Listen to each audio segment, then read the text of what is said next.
Meus irmãos, o texto em que quero embasar essa palavra encontra-se em Provérbios, capítulo 18, no verso 21, um versículo muito conhecido na Igreja do Senhor. Diz assim a palavra do Senhor: a língua tem poder sobre a vida e sobre a morte. Os que gostam de usá-la comerão do seu fruto. Deus criou o mundo por meio da palavra. A palavra fez que do nada Deus criasse tudo. Só Deus é a fonte de poder que pode criar algo do nada. Há uma energia criativa na palavra de Deus. Ela tem um poder incrível que dá forma à certeza. O homem é a única criatura feita à imagem e semelhança de Deus. É por isso que a palavra do homem também tem poder. Um ensino do Talmud: a palavra não tem braços, mas faz o que os braços fazem. Não somente mata o homem, mas cruza essa linha, porque a mão do homem mata o que está perto, mas a palavra mata mesmo o que está longe. A palavra é como flecha, mas supera a própria flecha, porque alguém pode se proteger de uma flecha com a mão, mas da arma que dispara a palavra não há força que se salve. A palavra do homem pode vivificar ou destruir a vida de outro homem. Assim como uma gota de perfume pode mudar o ambiente de uma casa, o homem, por meio de suas palavras, pode exercer influência não somente sobre si, como também sobre as pessoas e as circunstâncias que o cercam. As palavras podem exalar uma fragrância agradável ou um odor desagradável no ambiente em que são ditas. Provérbios 18, 21 demonstra quanto é poderosa a palavra. A língua tem poder sobre a vida e sobre a morte, e os que gostam de usá-la comerão do seu fruto. A palavra tem poder. A Bíblia não é a única referência que afirma sobre o poder da palavra. Felizmente, a ciência também revela as distintas teorias que endossam o poder que existe nas palavras. Refiro-me à teoria do mecanismo do cérebro. O cérebro pode ser dividido em duas partes: a parte velha e a parte nova. A parte velha do cérebro cumpre a função de controlar o que fazemos inconscientemente, como a respiração, a digestão da comida e o bater do coração. Como seria complicado se tivéssemos de controlar todas essas ações de forma consciente. Felizmente, Deus criou o homem de tal maneira que ele não precisa gastar energia para ativar essas ações, já que elas funcionam automaticamente. Isso não é surpreendente? Por outro lado, existe a parte nova do cérebro, que se encarrega de pensar, tomar decisões, julgar e dar conexão a cada assunto. Embora executem funções distintas, as duas partes do cérebro encontram-se conectadas. A parte velha, conhecida como sistema nervoso autônomo, cumpre a função de coordenar o cotidiano e repetitivo. Por sua vez, porém, recebe informação de seu par. A parte nova do cérebro reinterpreta, de forma objetiva, o que existe e o transmite à parte velha. Dessa maneira, a parte velha do cérebro reage de acordo com essa nova informação. O surpreendente de tudo isto é que a parte velha do cérebro não reage de maneira direta ao que existe, mas age de acordo com a informação que foi processada pela parte nova. Isso é realmente incrível, porque evidencia o que sempre tenho pregado. Por mais que as circunstâncias tornem-se negativas e não se veja coisa nenhuma, não se ouça nada, nem se apalpe nenhuma evidência. Conserva-se aquele pensamento ativo que diz: posso fazê-lo. Se pode, vamos fazê-lo. Então a parte nova do cérebro envia essa informação à parte velha. Desse modo, a parte velha do cérebro recebe uma informação positiva, apesar das circunstâncias adversas do momento. A parte velha do cérebro, que recebeu a informação positiva, emite hormônios idênticos ao que emite quando se sente feliz e em paz. Dessa forma, permite que mantenhamos nossa saúde física na melhor condição, assim como quando tudo é positivo, apesar das circunstâncias. Por outro lado, por mais que as circunstâncias sejam positivas, se nossa maneira de pensar é negativa e sem esperança, agrava-se a condição física. Em outras palavras, a questão não é a realidade, mas como interpretamos essa realidade. O surpreendente, meus irmãos, é que existe uma informação mais poderosa do que a forma com que o cérebro pensa. Trata-se de confessar nossos pensamentos por meio dos lábios. Quando expressamos nossos pensamentos por meio dos lábios, a parte velha do cérebro não somente pensa, recebe também uma informação muito mais clara. A confissão da boca ordena a parte velha do cérebro e influencia o metabolismo do corpo. Da mesma forma, há um poder incrível nas palavras. Tanto é assim que as palavras não somente influenciam o corpo por meio do cérebro, como também podem transformar outras pessoas, as circunstâncias e também o futuro. Há poder até mesmo nas palavras que proferimos sem muita ponderação. É um poder que supera até mesmo nossa imaginação. Isso quer dizer que as palavras são como um volante que determina a felicidade ou a infelicidade de nossa vida. Assim como podemos mudar o rumo de um automóvel com o movimento do volante, o futuro de nossa vida e até o de outras pessoas pode ser mudado pelas palavras proferidas. Especialmente na infância, é de grande importância a influência do vocabulário das pessoas com quem a criança se relaciona. Essa é a razão por que, na infância, é necessário ter contato com bons mestres e bons pais. Quem são esses bons pais e mestres? São aqueles que ressaltam os pontos positivos da criança e a ajudam a desenvolver uma plenitude por meio de elogios e motivação.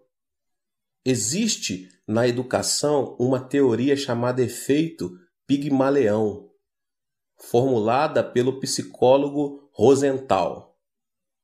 Com o objetivo de comprovar a veracidade dessa teoria, Rosenthal deu a um professor titular a lista de um curso, dizendo: de acordo com o estudo que realizamos, esses alunos têm potencial ilimitado.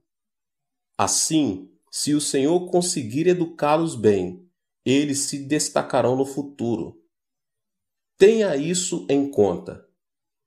Obviamente, o professor observou aqueles alunos durante um ano e, cada vez que eles demonstravam sua capacidade, ele os elogiava.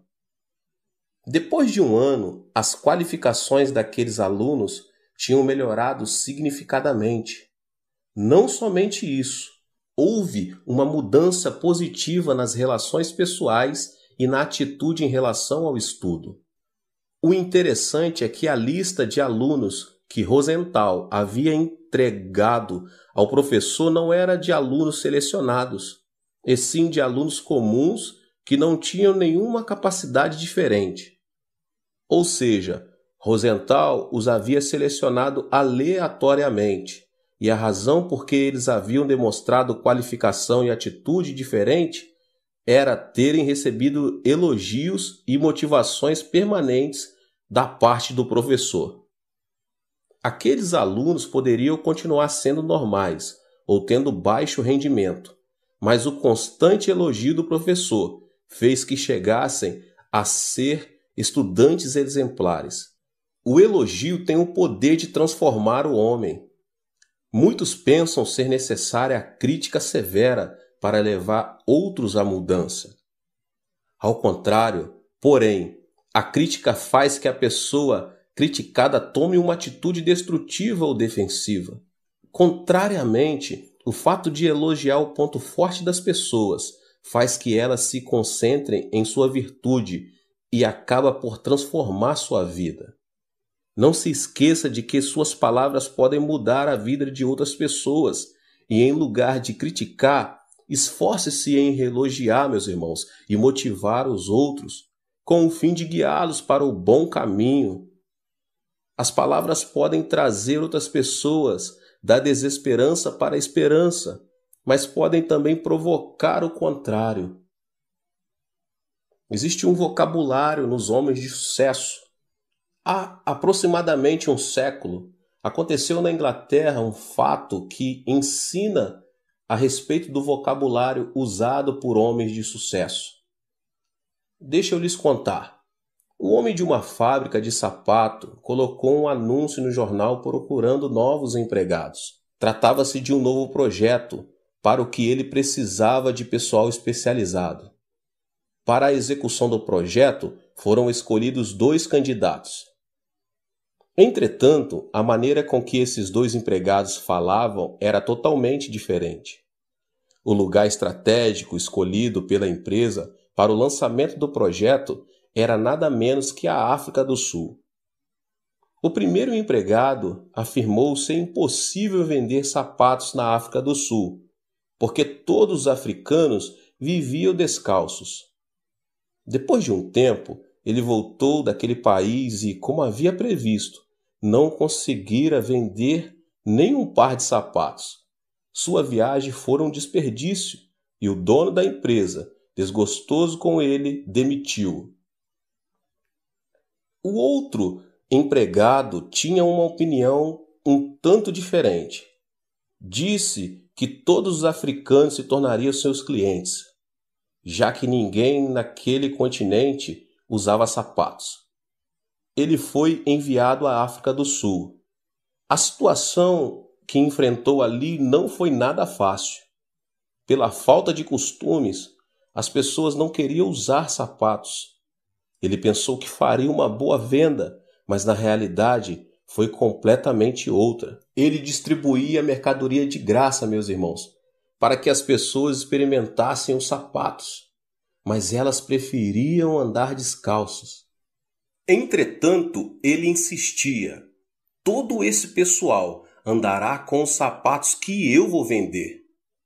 Ele não se deu por vencido, não se sentiu frustrado diante da situação. Em lugar disso, acreditou que o que os seus lábios haviam confessado se tornaria realidade e não deixou de buscar novas ideias e de se esforçar para pô-las em prática. Apesar de contínuos fracassos, o empregado não deixava de sair em busca de novos clientes. Um dia, ele propôs ao chefe de uma tribo realizar uma corrida de 4 quilômetros. De início, a ideia pareceu fora de propósito, já que os africanos tinham uma resistência inigualável por serem caçadores e, por isso, terem os músculos das pernas bem desenvolvidos. O prêmio era de muito valor. Não havia razão para recusar a oferta, e eles decidiram participar da competição. O empregado havia proposto que a corrida fosse feita num caminho cheio de pedras e espinhos. Como era de esperar, o homem branco perdeu a corrida e os africanos que tinham músculos mais desenvolvidos ganharam a competição e, com ela, um prêmio de grande valor. Tratava-se de mais uma estratégia de venda fracassada. Com certa arrogância, o chefe da tribo aproximou-se do empregado e disse: "Viu? Nossos pés descalços são mais velozes do que os seus pés calçados." O empregado nada pôde fazer senão reconhecer a derrota. Tem razão, nossos sapatos foram superados pelos pés descalços de seus homens. Entretanto, não acho que fomos derrotados. Olhe, os pés de seus homens estão feridos e sangrando, enquanto os nossos pés não têm nenhum ferimento. E sorridente, mostrou seus pés brancos e ilesos. Olhe, os sapatos protegem os pés. Não importam os espinhos, se você andar com esses sapatos, os pés estarão sãos. Este é um presente. Prove-os. E se você precisar de outros pares de sapato, não hesite em vir buscá-los, pois eu darei a você outros de presente. E ele começou a distribuir sapatos entre todos os integrantes da tribo. De início, eles questionaram a necessidade de usar sapatos. As palavras persuasivas do empregado, porém, fizeram que levasse os sapatos para casa, a fim de experimentá-los. Depois de certo tempo, as pessoas começaram a se aproximar do empregado, à procura de novos sapatos. E como ele havia prometido, dava os sapatos de presente àqueles que o procuravam. Depois de 2 anos, o chefe da tribo aproximou-se do vendedor e disse: "Os sapatos que você me deu estão gastos. Preciso de outro par." No tempo em que andavam descalços, as pessoas daquela tribo não sentiam falta dos sapatos. Todavia, depois de se acostumar a usar os sapatos, quando estes se estragavam, eles não podiam tolerar o desconforto de andar sem eles. A partir daquele momento, o empregado começou a vender sapatos pelo preço original. Ele recuperou o valor da mercadoria que usou para fazer a promoção e ainda teve um lucro maior do que isso. Os africanos não tinham dinheiro vivo para comprar os sapatos. Para adquiri-los, eles traziam as pedras mais brilhantes e preciosas do mundo, diamantes. Entre eles estava o maior diamante do mundo, que posteriormente foi reunido ao acervo do Palácio Imperial da Inglaterra. O custo de todos os sapatos que aquele empregado havia distribuído gratuitamente não podia se comparar ao valor daquele diamante. Vivendo uma situação semelhante a essa, certa pessoa declarou: "Não é possível, eu não posso." Foi esta confissão negativa que levou o primeiro empregado a perder uma boa oportunidade, enquanto o segundo empregado afirmou convicto: "É possível, vamos fazê-lo." Com a confissão de palavras positivas, ele alcançou o sucesso. As condições e situações que enfrentamos estão em estado intermediário.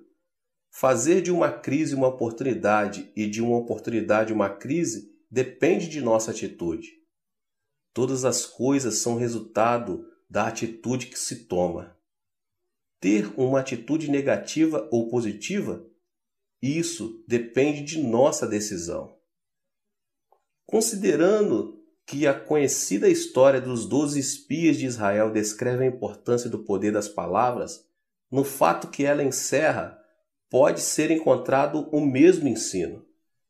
Ao chegar a Cádiz Barneia, Moisés escolheu 12 espias e lhes disse que observassem a terra de Canaã.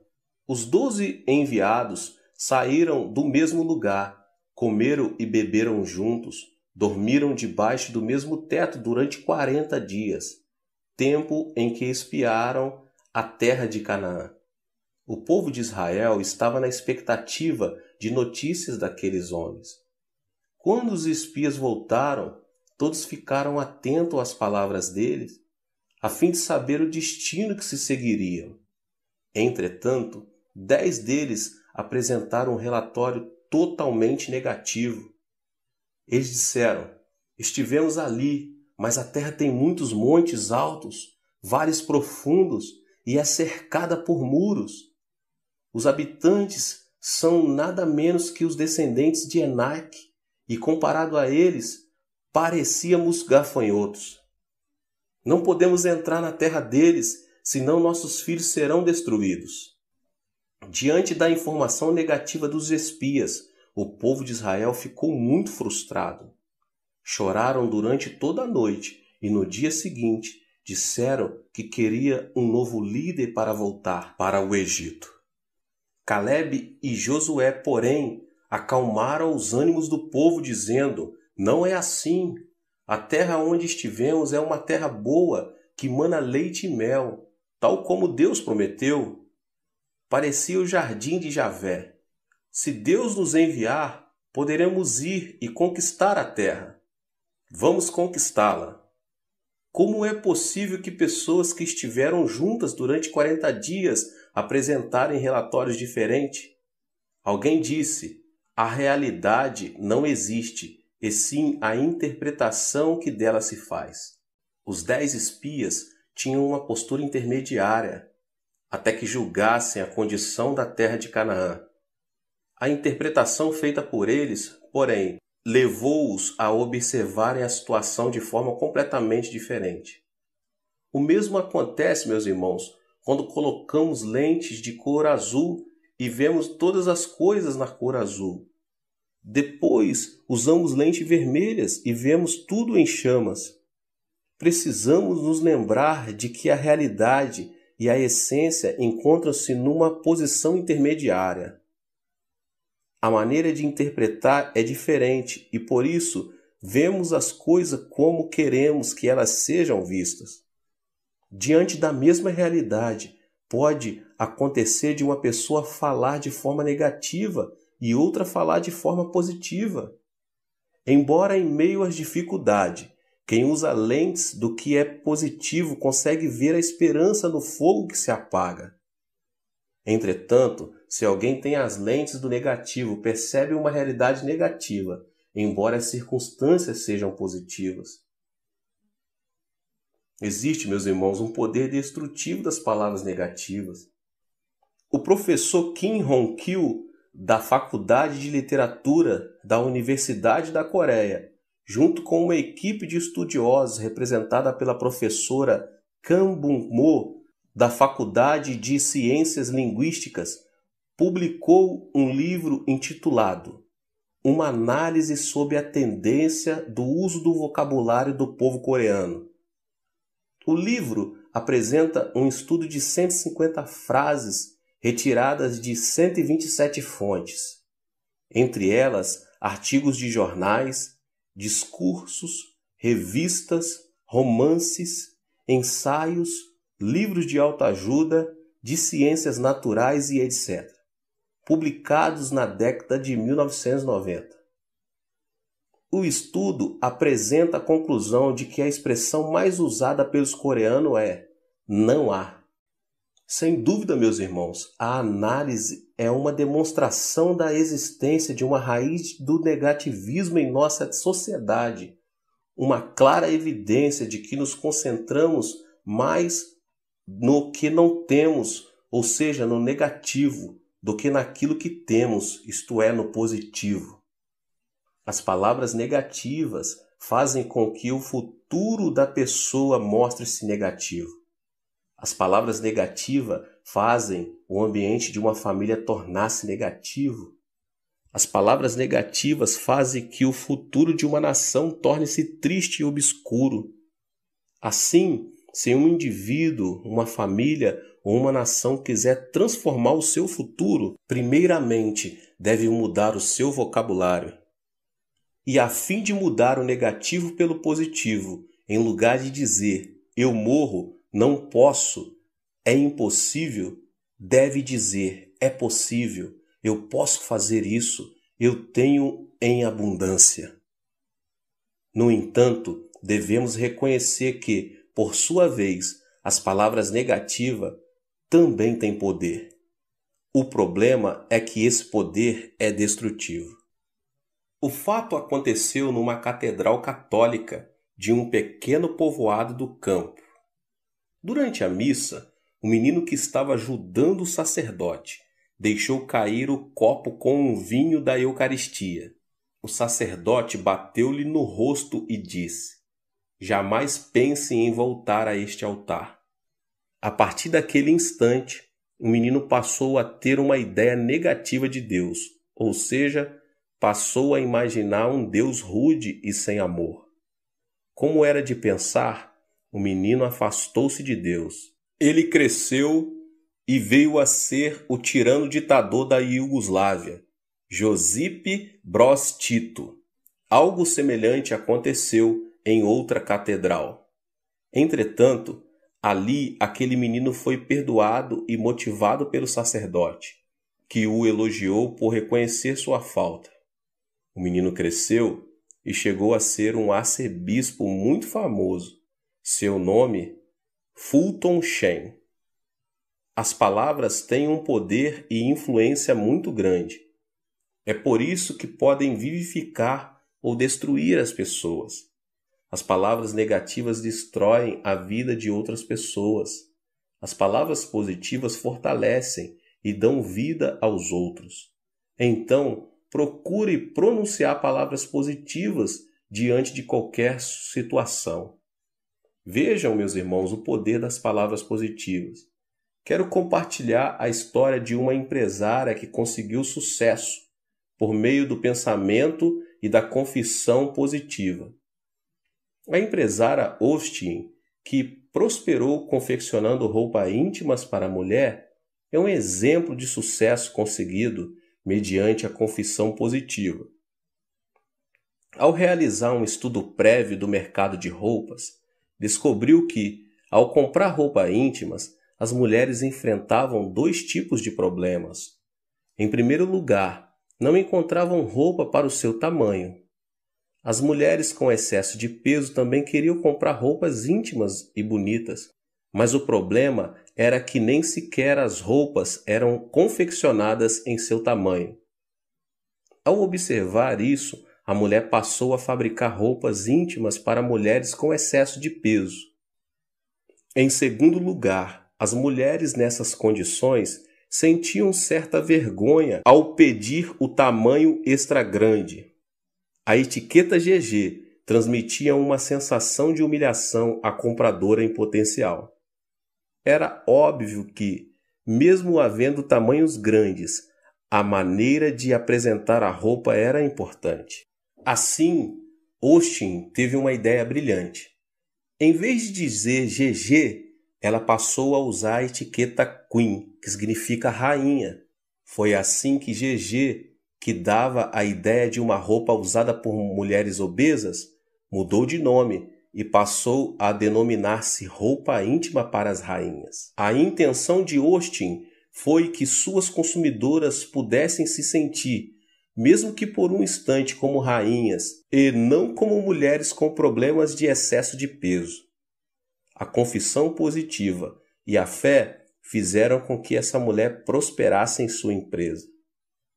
As palavras puderam transformar uma mulher com problemas de excesso de peso em uma rainha. E caiu na armadilha das palavras que você mesmo disse, está prisioneiro do que falou. Provérbios 6:2. As palavras têm um poder extraordinário. Portanto, se conseguirmos usar a nossa confissão de maneira adequada, de acordo com a criação divina, certamente o milagre de Deus se manifestará em nossa vida. Nós precisamos conhecer o poder das palavras que governam a nossa vida. As palavras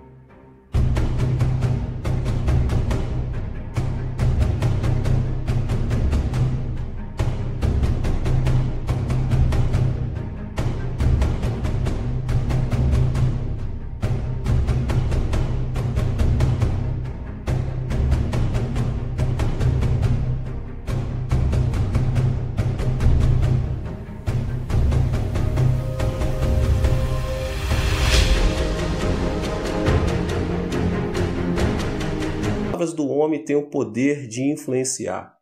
Embora não sejam visíveis aos olhos físicos, as palavras têm o poder de dar vida ou de destruir a vida de outras pessoas. indo além do tempo e do espaço.